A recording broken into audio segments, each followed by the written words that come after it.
Today's topic is the importance of puppy imprinting. Um, it is a very important stage in the dog's life. During this period of time, what they learn, they will take with them for the rest of their lives, uh, good or bad. Talk about Soylent Green. That's funny. Uh, tell Jason now. It makes me want to. Man, to tell Jason now, it makes me want to see the movie now. Um, anyway, so what I was saying is, what they what they what they pick up during the puppy imprinting stage is stuff that they will take with them for the rest of their lives, and they will keep it. Puppy imprinting, it's very important. You introduce your puppy to levels of stress through environment, stimulus, people, and other animals. Um, and stress doesn't necessarily have to mean a bad thing. Stress is a learning. You put stress on them so they can learn, and then they can grow from it. So so you want to introduce them, like I said, to environments, stimulus, people, animals, like noises, slippery surfaces, other dogs. Not necessarily playing with other dogs, because if you've seen some of my other videos, or if you've trained with me before, you know how I feel about just free-for-all playing with other unknown dogs. But it can get them used to different things. Even something like, if you're going to have a herding dog, get him out to see cattle or livestock of some sort.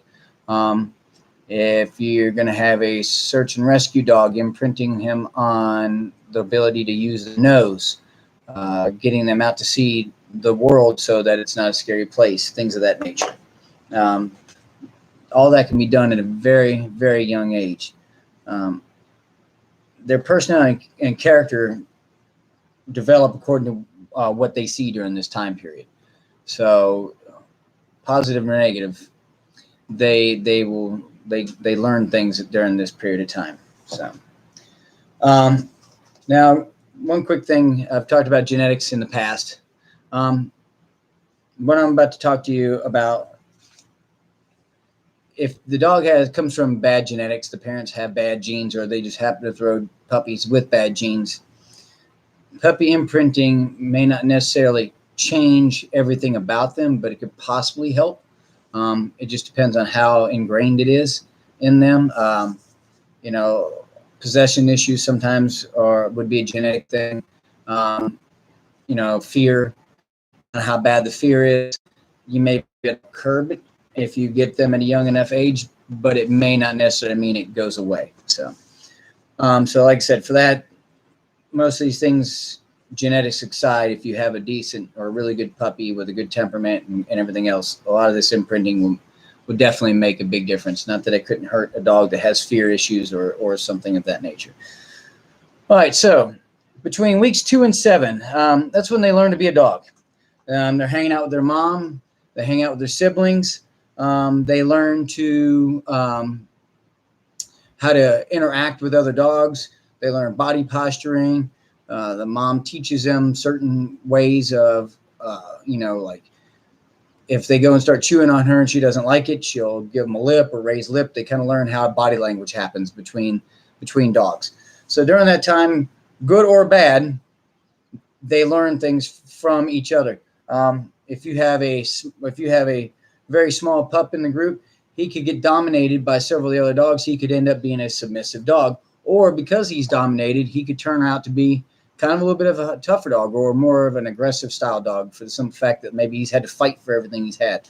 Kind of like food aggression. Sometimes you'll see a puppy when it's young. It could be one or two things, or, it could be a couple of things. It could be genetics, that they just have it, that pup's just born with it. Or maybe he's been fighting for it, so it's a learned behavior. He's been fighting for it since day one, so he's been imprinted on it.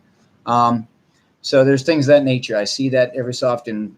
Really young pups who they get a bone and you reach down there and they're attacking your hand, and people are like, geez, oh man, my pup is trying to take my hand off. Well, you got to think about it possibly from his perspective. If he was maybe one of the smaller ones, or depending on how they were fed, like in a big group in a pan, and they just ate all together, if he had to fight for everything he had, if he wanted to eat, Well, now you trying to take something from him, it's an imprinted thing to fight for what you got. So like I said, good or bad, during that time, they will learn.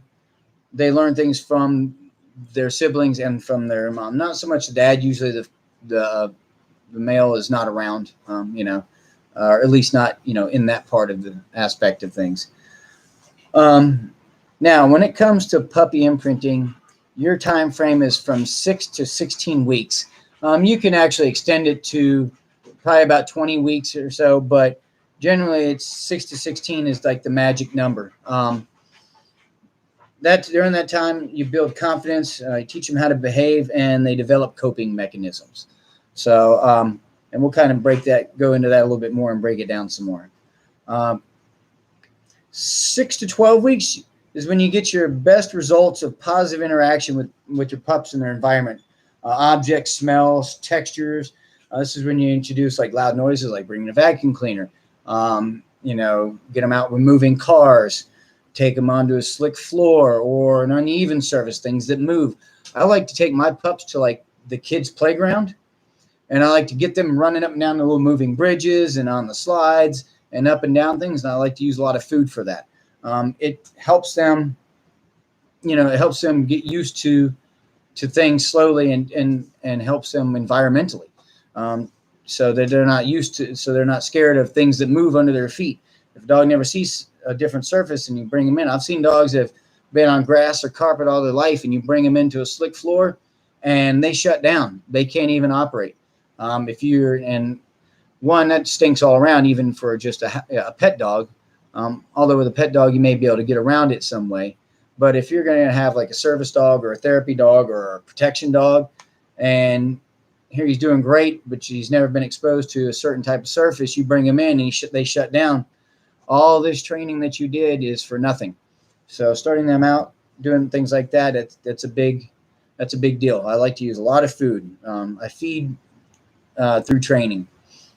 One example of one of the things I do, just simple, is I like to take a kiddie pool, throw some food in it, and let my dog eat in the kiddie pool.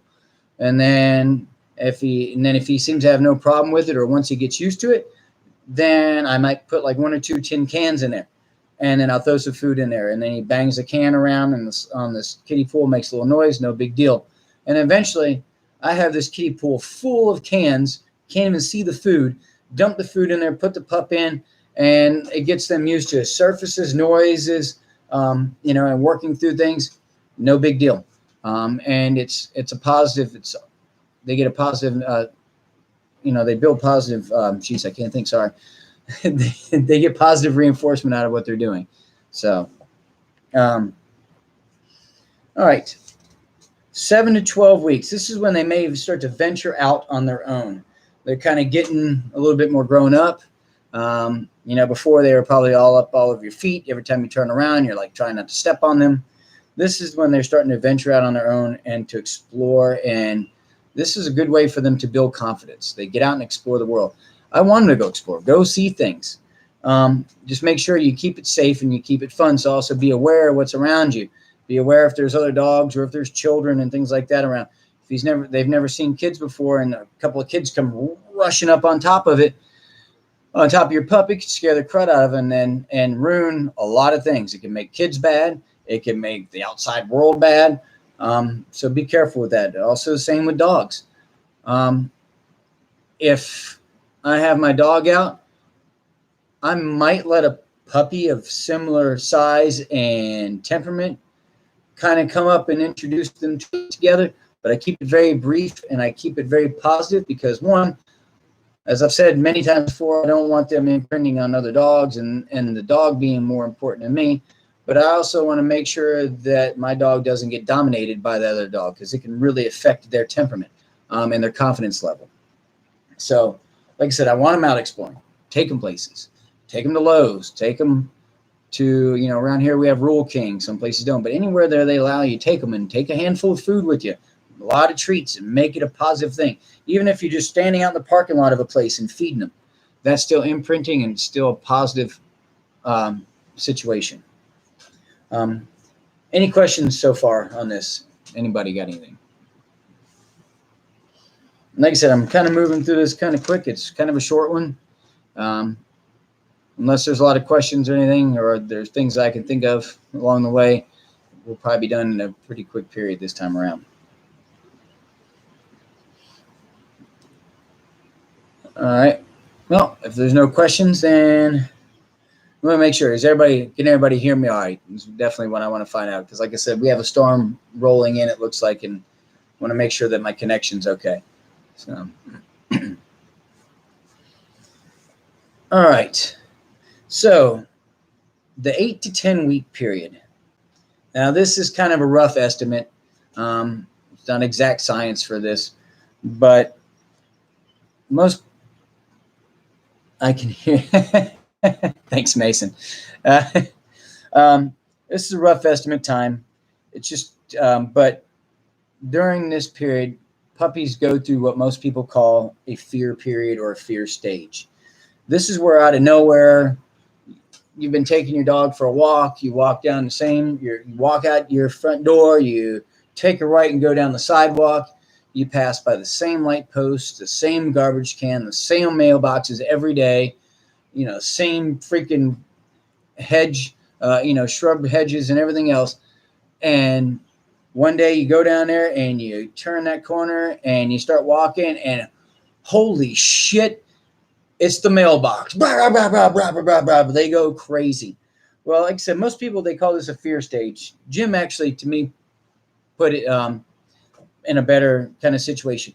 It's a cautious period. This is, if you're not careful with what you do during this period, you can turn it into fear. So if my dog, and we're walking down there and he runs into this like, blah, blah, blah, blah, blah, blah, what I do at this point in time can determine what happens with my dog for a lot of things from here on out. And I said, there's no reason. That mailbox is not scary. It's never been scary. That light post has never been scary. It's not that things all of a sudden, it's just that they go through this phase where they're kind of wary of things for some reason. And then there's two stages. They do it twice. But the first one would be the 8 to 10 week, around that period. And to me, that would be the most important one, because that is when they're the youngest and they're going to learn to deal with this stuff. The main thing you want to do is you don't want to coddle it. You don't want to bring attention to it, because if you take something and you make it into something, now it is something. So I tell people all the time in training, if you make something of it when it's really nothing, now the dog is going to turn it into something from here on out, possibly. So I ignore it. I don't pay any attention to it. The only time I'm going to be, it's my job to take care of, worry about it. If I'm not worried, then my pup shouldn't be worried. Now, if like a bear's coming rolling out of the woods, well, then we're going to run together. That's fine. But for this kind of stuff, I ignore it. I don't say anything. I don't say it's okay. I don't say it's all right. I don't pet them. I don't pick them up. The one thing you do say, though, like if a dog up on it, or say you turn a marching band comes out of nowhere, of course, it could be overwhelming. You want to leave, but you don't want to rush, because if you run or rush or you get panicked, then the dog's going to start picking that up. So like I said, with that, I just make nothing of it. Don't say anything. Because if I do say something, if I say it's okay, and I'm petting them, what I'm really saying to them is, good boy, keep being afraid, good boy.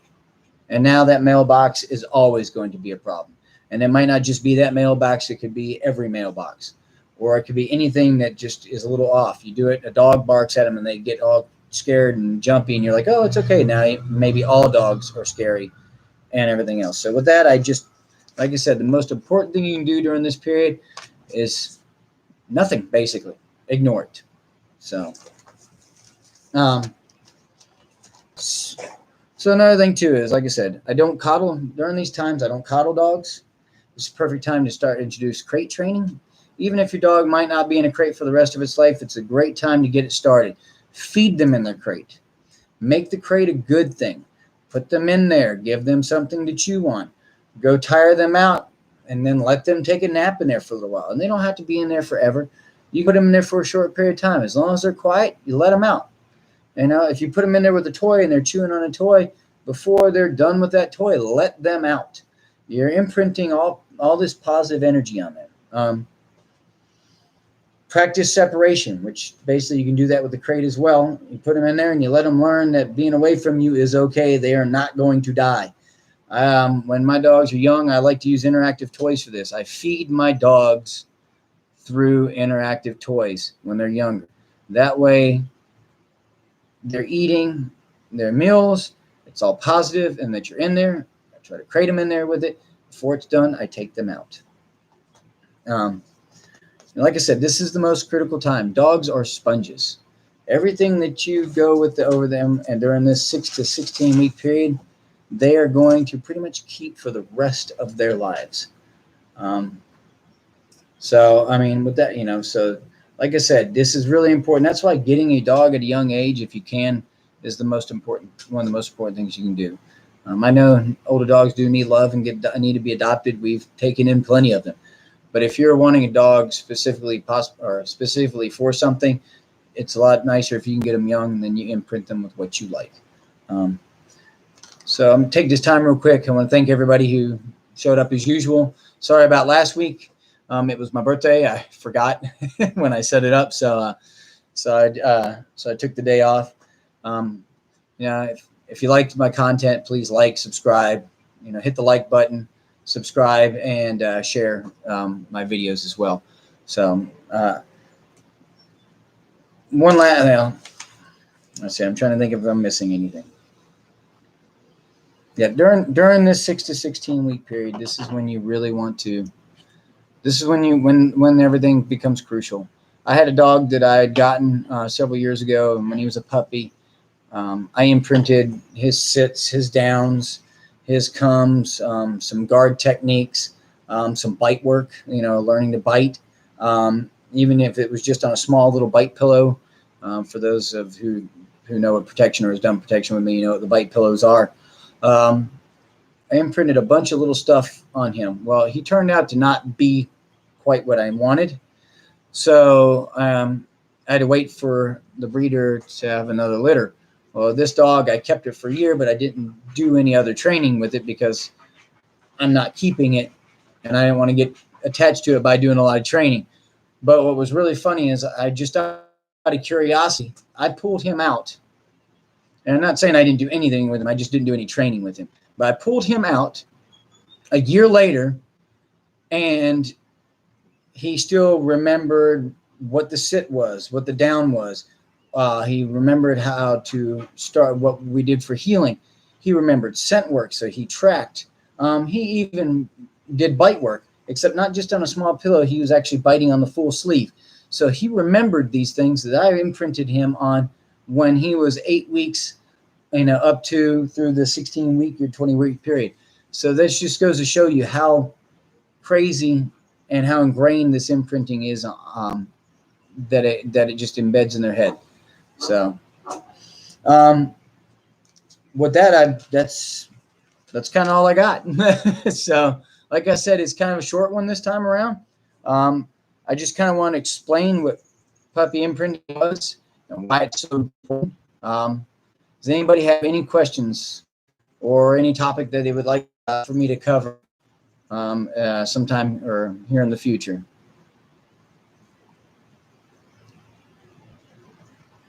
And I hope everybody got something from this. So I'll give it a minute here, see what's going on, and then if nobody has anything, then I'll log off and we'll all go about our business.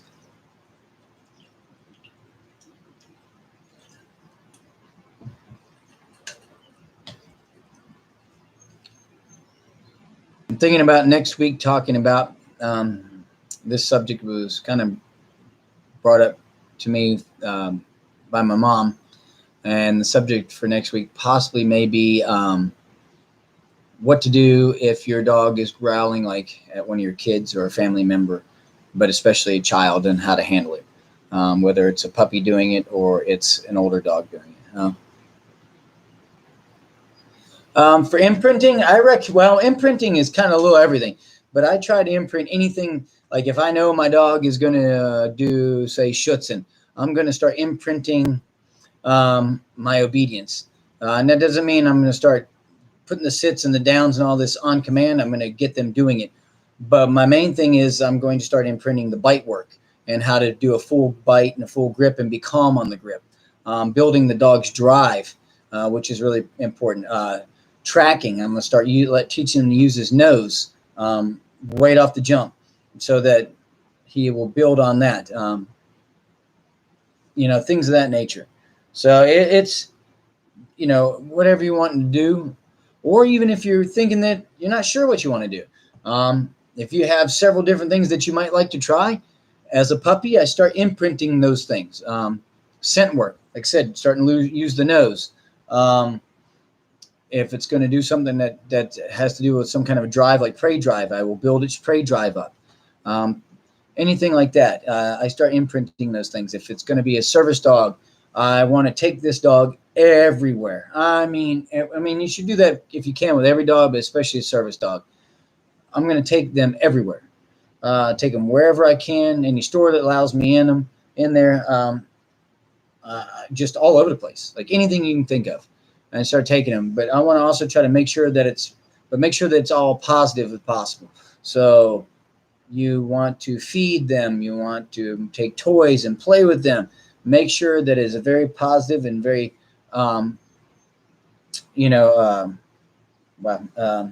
very confident building. So Mason says, my dogs still like to pull like crazy on when they walk. Well, that's kind of an imprinting thing that they kind of learned as a young. Now it's becoming, you turn that into obedience. You have to take obedience and train them to do that. That's a little different. But the imprinting on that would have been when they're puppies, because they're tiny. Most of the time when we take our dogs for a walk, we walk out of our house. Like I said earlier, we walk out of our house, we take a right. And we go down the street here and we take another right. We go almost the same route on these neat little straight things called sidewalks. We very rarely deviate from what we're doing. So now the dogs are excited. They get out. They're really, really excited, and they start pulling. Well, we let them pull as puppies. Or we pull back against them, and they're pulling against us, which opposition reflex kicks in. Dogs are phenomenal with opposition reflex. You pull, they pull. So what happens is we accidentally teach them to pull on the leash. By pulling them back, they pull forward, and we're also always going in the same way. So they know where we're going. We don't change anything. We don't deviate from anything. So they've just learned to pull. Now with that, Mason, that becomes an obedience thing. Teaching them how to walk nicely on a leash. So, but yes, that's an imprinted, they've learned that through imprint. So anybody else, anything? Another thing too, Amanda, like I said, is I take them and I like to put them on uneven surfaces. If you're thinking that you might want to do some kind of like agility or something, I teach them to start hopping over things. I teach them to climb over things. I find anything I can. Logs, I just walk up and over them with treats. I throw treats all over logs, rocks. I mean, go on an urban obstacle course, If they're small enough and I can pick them up and put them on something that's up in the air, I'll drop a lot of food, or I'll take food in my hand and lure them along while safely holding on to them in case they jump off or fall off. I've got them. But I do whatever I can with them. Around here, if I got a dog that's going to be a working dog, to build its confidence, I pretty much let them do whatever they want to do. Climb on furniture, climb over me, chew on everything, pull me down the street while we're walking. Why? Because I want them to be feeling tough. Everything, anything that I can think of, kind of almost anything that you don't want the pet dog to do, the normal pet dog do, I have my working dogs do that because I want to build their confidence. You could do it with a pet dog if you want, but then you need to eventually start following it up with some training. So. No, anybody else, anything?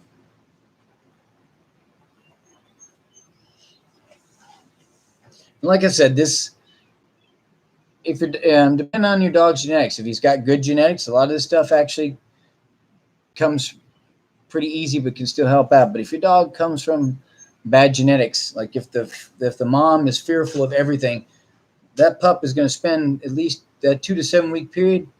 That pup is going to pick up on, one, the genetics is already there, and then two, it's going to pick up on the behavior, and it's going to be imprinted in the puppy that everything is scary. Because if mom barks at everything, bark, bark, bark, bark, bark, bark, bark, bark, bark, bark, bark, bark, they're going to hear that every little bump, every little everything. They're eventually put two and two together, and so people, noises, whatever, and so then the pup will start doing that as well, and then they'll pick up on that, and then it'll become now they're imprinted with it. Besides the genetic side of it, that everything is to be barked at because it's all scary. So, anything else? Let's see.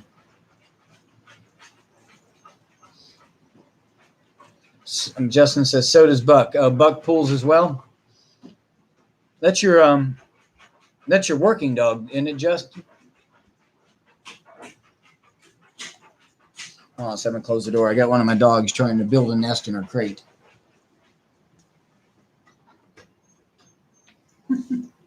I don't know if you could hear the scratching or not, but for some reason, my dog Freya has decided lately that everything needs to be nested. So even when there's nothing there to nest.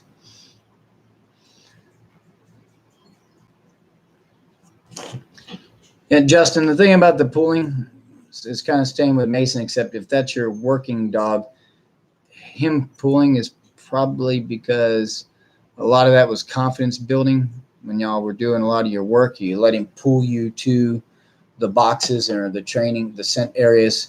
And so you've kind of ingrained in him that pulling is okay, which is fine. But like I said, that's where the obedience needs to kick in, and he's starting to start to heal, because there's nothing, or not to pull you, because there's no reason why because you remember how Riddick was. Riddick liked to do stuff, and he was powerful, and he was a hell of a driven dog. But he still, when it was time to be under control, he was still under control. So like I said, a lot of that is just getting the obedience down. Anybody else?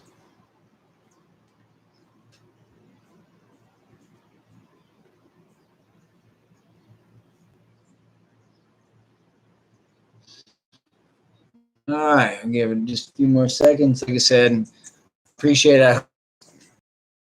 I had some good information for everybody, because to me, puppy imprinting is very important.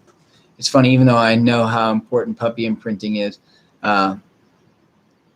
puppies aren't always. I like the older dogs because I like to hit the ground running and ready to do all the fun stuff, and not having to wait for them to grow old enough to do it. But at the same time, the puppy imprinting is very important, and I know how important it is. So it kind of comes down to, if you get an older dog, depending on where you got it from, what kind of stuff they imprinted on it.